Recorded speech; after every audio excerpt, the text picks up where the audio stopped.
қызды жоқшылық құртады дейді. Мен оған сенбей өскем. Бірақ күндердің күнінде сол сөз санамда жаңғырып тұратын әдет тапты. Қалаға алғаш келген күнім есімде. Көйлегім үтіктелінбеген, үтік дегенді қолданбай өскен едік. Группаластарым сәнді киініп жарқырап жүрді. Ал мен болсам, ауылдан алып келген бір көйлекпен бір ай бойы жүретінмін. Кей күндері өз киімім үшін ұялдым. Қолымнан келгені оқуға тырысу. Сабақтан шыққан соң кафе жағалап жұмыс іздейтінмін. Бір-екі жерде даяшы болып істедім. Жалақысы шайлығымнан аспайды. Бірақ амал нешік. Керек десең, жатақханада отырып, көз жасымды да білдіртпей сүртетінмін. Сөйтіп жүріп өзгердім. Бұзылдым ба, бейімделдім бе, әлі білмеймін.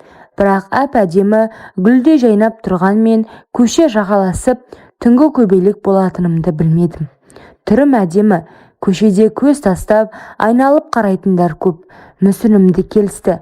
Бірақ үстімдегі жыпыны киім мен сөмкемнің шеттері мүжілгені көзге ұрып тұратын. Топта бәрі сәнді, бәрі стильді, тек мен ғана. Стипендиямды алған сайын қуанып кетем. Бірақ көп ұзамай-ақ қалам қағаз бен тамаққа кетіп тынады. Киім алуға, өзімді еркелетуге ештеңе қалмайды. Кейде сол үшін өзіме өкпелеп қалам. Бірде Майра есімді қыз маған ерекше ілтипатпен қарады. Әрқашан жарқырап жүретін, еркін сөйлейтін, сәнді киінетін, бар болмысымен байдың қызына ұқсайтын. Мен онымен құрбы болуға қатты қуандым. Не болса да, енді менің де әлемім өзгерер деп ойладым. Сен сондай сұлусың, ана қыздардан бөлексің дейтін ол.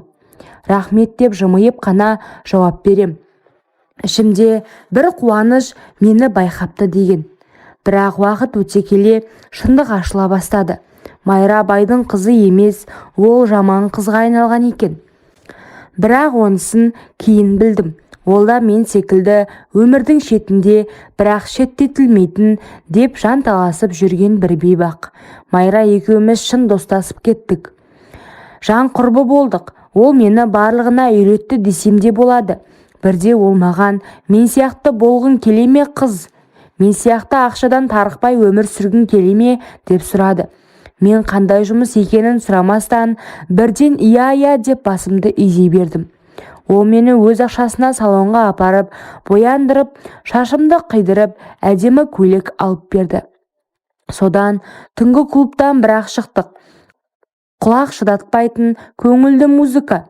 Жаман нәрселер мен жаман судың иісі араласқан бұл жерде жартылай қысқа киінген қыздар. Жаман су ішкен жігіттер. Алғаш көрдім. Елдің алдында таяққа жапсып билеген қыздарды. Шыны керек, оларға қарауға басында ұялдым. Тіпті ол қыздарды іштей жек көрдім. Осыншалықты жаман болар ма? Бірақ мен олардан да асып түстім. Осылай айнала таңырап тұрған мені аш қасқырлар байқаған болу керек. Қасыма келіп жапса кетті. Селк етіп жалт қарадым.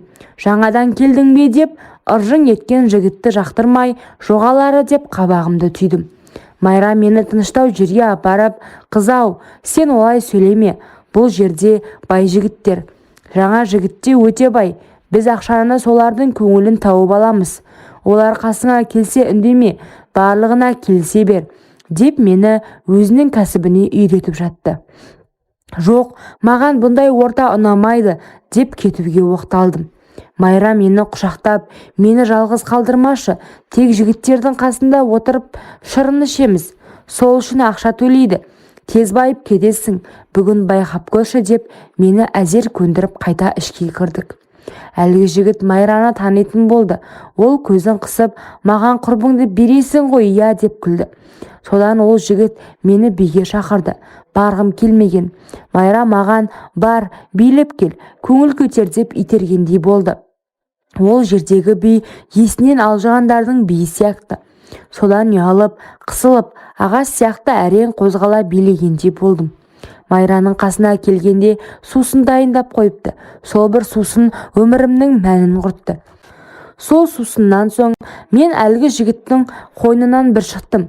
Ұйқыдан тұрсам, денемді ала алмаймын, басым сынып барады. Майра да басқа жігітпен отыр екен. Сөйтсем, Майра өзіне мені серік еткен, яғни группа болып жасаған екенбіз. Айқайлап жылап жібердім. Маған бұлай жасауға қалай дәтің барды?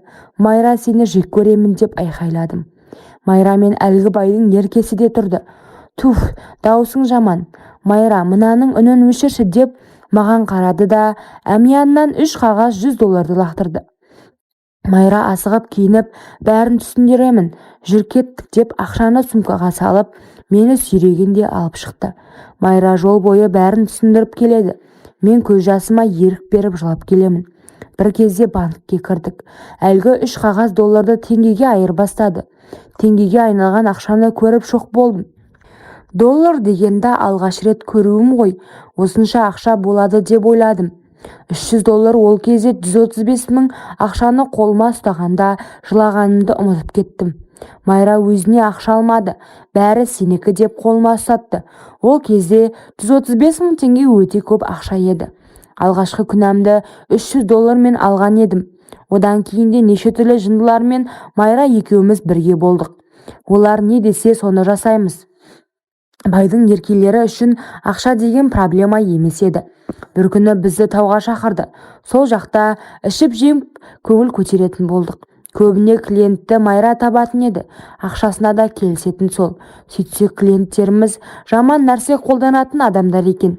Күшті көңіл күйімен қымбат көлікпен бардық. Бір есерсоқтың туған күні екен. Біздерді соған жалдаған. 4 жігіт болды. Іштік, жедік, мас болдық. Әдеттегі қызметімізді көрсеттік.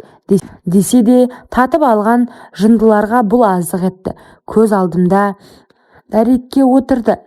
Майраның шашынан ұстап, ойына келгендерін жасады.